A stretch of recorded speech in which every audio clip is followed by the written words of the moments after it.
day 3. You are journaling, you are meditating, you are doing visualizations at night.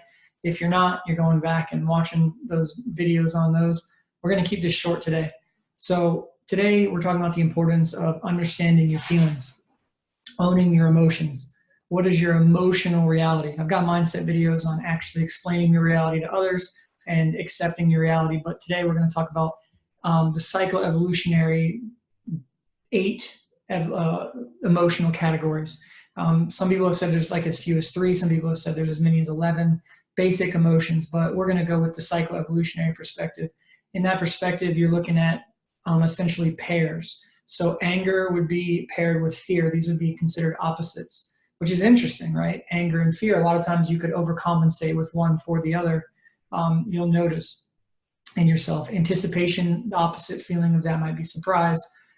Joy, the opposite feeling of that would be sadness, obviously. Trust, this one's interesting. The opposite feeling would be disgust.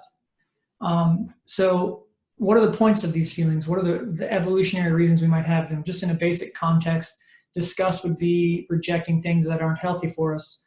Trust, on the other hand, would help us connect with things that are good for us. Maybe people that care for us and we trust them, right? That have things to offer us. Joy reminds us of what's important and helps us focus on powerful, transformative things. Sadness helps connect to love in a very real way.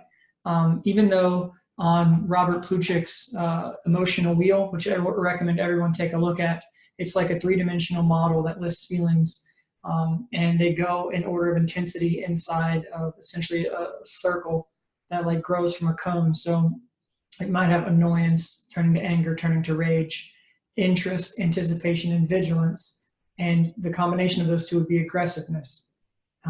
Love would be serenity, joy, ecstasy, acceptance, trust, admiration. Between that, you have love. Anyways, why is all of this relevant? Well, being able to be articulate about your feelings helps you understand them, perceive them, experience them, feel them. Suppressing your feelings is going to cause a lot of blocks, create behavioral loops, stop you from realizing true self-acceptance and self-love. On the other hand, think of like the Inuit community having, dozens of words for snow. They can perceive snow so many different ways. Me being from Florida, snow is just snow. Maybe it's slushy snow, but it's snow to me. I don't perceive it with the sophistication that they do. Similarly, having a language, having an emotional literacy, having an emotional IQ is something that men in particular are not well versed in. They don't go around talking about their feelings as much. They're not as aware of them. So today's task in terms of self-love is going to be raising your feelings of joy, raising your feelings of acceptance, which will bring about that feeling of love. I've talked a little bit through this quickly at the beginning, but again, Robert Plutchik, I want you to check out his work. In the group Self-Love Army, I've got a sticky post about his emotional wheel that everyone can look at. I recommend you familiarize yourself with that. There's tons of interesting psychological reading on this. You do not need to read all that to know that understanding your feelings is important for self-love. Do things that take care of yourself, have self-care, avoid self-harm. That's going to help you feel self-love. Stop suppressing your feelings, let them come forward, and then move past them. Let them come and then move on. Don't ruminate, don't get stuck in them, but don't suppress them either. And a lot of times, just in the moment of allowing yourself to fully experience them, the knot that they form inside you will dissipate and you can let them go. But even if not, even if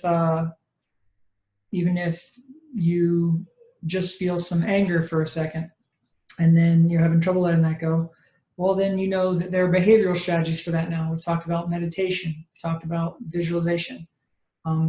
Powerful ways to reprogram your mind's response to things. If your common response to a situation is anger, I want you to start intentionally being aware of those thoughts and feelings and trying to, using anchor thoughts or new behavioral strategies, start breaking those habits.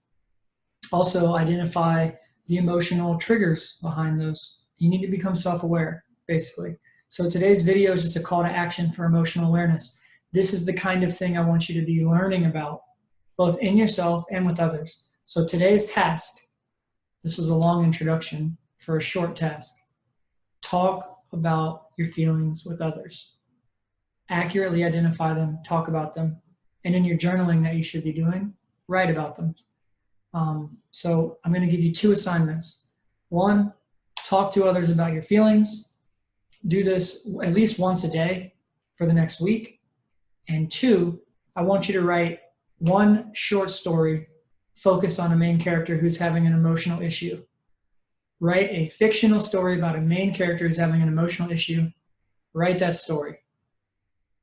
You will find insight into feelings and the weird exorcism that comes from writing and creative writing. And also it might be fun. But a creative writing exercise where the main character has a powerful feeling can be funny, can be not. You can share it in a group, Self of Army. I'd love for you to come and share it.